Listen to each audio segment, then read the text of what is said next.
Radio 6 Music. It most certainly is, and we have been joined once again by Unknown Mortal Orchestra. Hello, guys. Hey. Hello. Hello. So, Ruben, would you mind introducing your bandmates, please? Okay, so this is Mr. Cody Nielsen on the drums. Hello.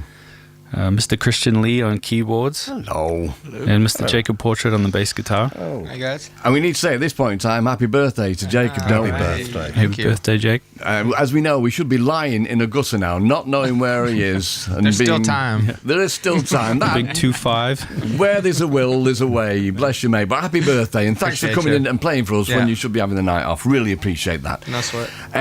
So, just getting to a chat before the mini gig, which I cannot wait for, but I will have to. I did read that. So, Ruben and Cody, your parents were in the entertainment business? Well, yeah, I suppose.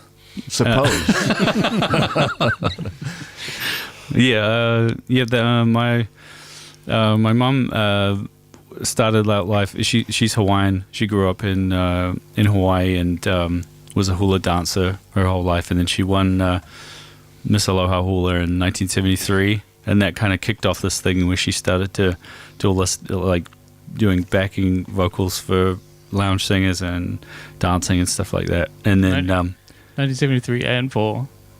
Yeah, 1973 and 4, although they didn't let her win the first one because she lied about her age, and you were supposed to be like a certain age, like 18 or something, I think, and she lied, and then she won it, and then they took it away from her, and she came back the next year when she was old enough and then won it.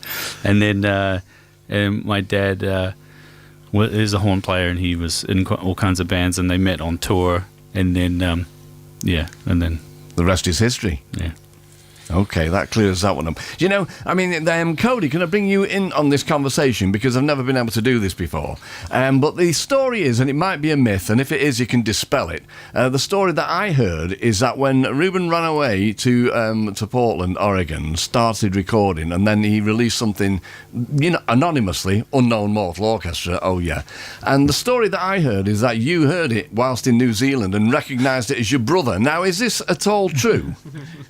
Yeah, I mean, my friend heard it on the radio, and then he was all excited about it, and then he showed me, and I was like, this sounds really familiar. Like, I was at my dad's house, and we were listening to it, and I was like, yeah, this sounds really familiar. And then Dad was like, yeah, that's Ruben's new that's Ruben's new project.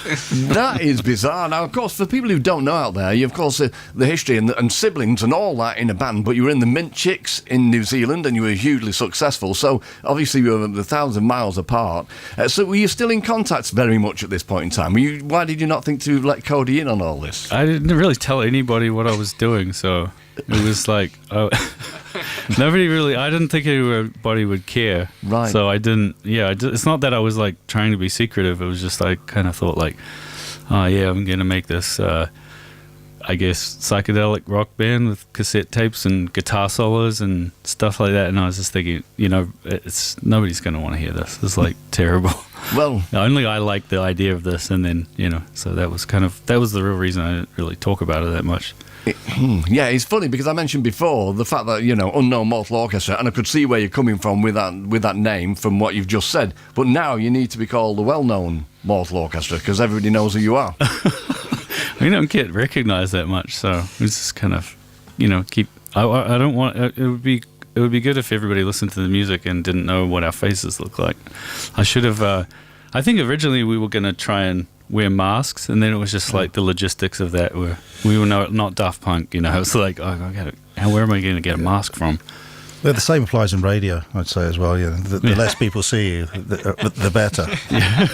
There is that old cliche, isn't it? Got a face for radio, which we're well aware of. I don't want the fame, just give me some money. There's a band called Clinic, actually, from Liverpool. Brilliant band, toured with Radiohead and all sorts, but they used to wear the Scrubs outfit, so they would wear, clinical masks and the gowns and everything. Yeah. And I know they did one photo shoot and just sent 4 different people because they couldn't be bothered. Yeah, that's fun. At one point we were like, what if we just painted our faces? And then a friend of ours was like, you mean like Insane Clown Posse? Oh, Slipknot. Yeah, Let's Slipknot. I don't know. Well, it's very hot in a mask too. I tried to wear a mask once at a show for Halloween. It's it's not fun. It's not easy. Why don't we all start a Slipknot tribute band called Let's Not? Did you ever see the Residents? Have you seen the Residents play live? No, I haven't seen them, Well, but- they've been doing it for years, obviously. Yeah. And you know, I feel they've like got there's their just own a lot of chafing that goes on. Yeah, yeah, fair all enough. kinds of stuff. Let's Just not talk about laziness. chafing. Let's not bother with that.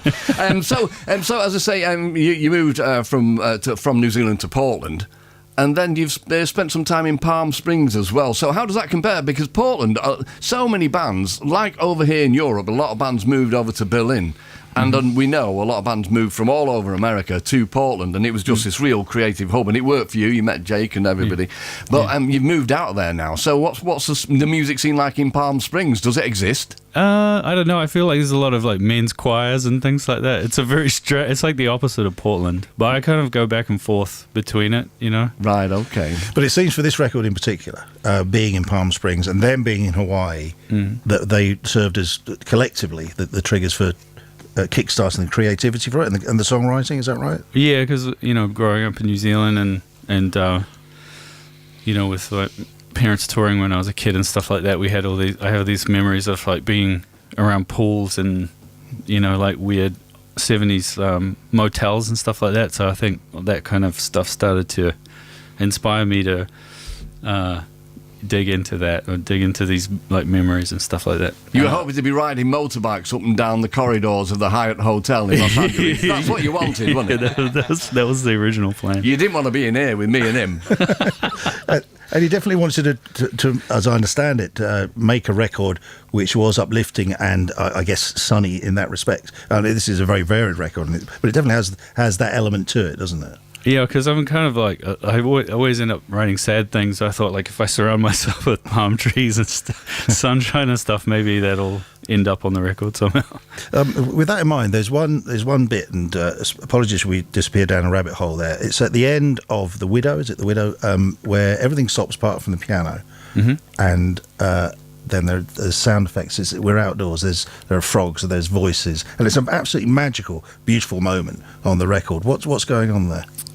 This is just a recording of my kids just playing outside. Yeah, and it's just I don't know. I really love that bit of the record too. Yeah, Fantastic. it's just the sound of like being in Palm Springs, and things kind of turned out okay. You know, there's some nice things in life sometimes. You know, nice moments. Excellent. And, you know, while we're at it, you're talking about you kind of, you know, weaving your spell in a cellar somewhere in Portland. I read that you wanted to consider Unknown Mortal Orchestra in this day and age as kind of the opposite of what Kevin Parker with Tame Impala did, because Kevin Parker, you know, he's got this band which, you know, we've had Pond playing live for us. We had Tame Impala very, very early on. But it is all like Kevin Parker this, Kevin Parker that. But you consider Unknown Mortal Orchestra to be less of your kind of vehicle alone now, and more of a band. Yeah, I mean, I would like to hang out with people and stuff. You know, and it's you know, it's not very fun to succeed alone. You know, you can't. There's no one to cheers your beer with. Yeah, you know? it wouldn't be Jake's birthday today if Jake wasn't here. Well, Yeah, it would be, yeah. but you wouldn't know about it. Yeah. Okay. So, I mean, no disrespect to what anyone else is doing. It's just talking about my own way of thinking about it. Is like try to connect with more and more people rather than kind of less and less, you know. Very diplomatic.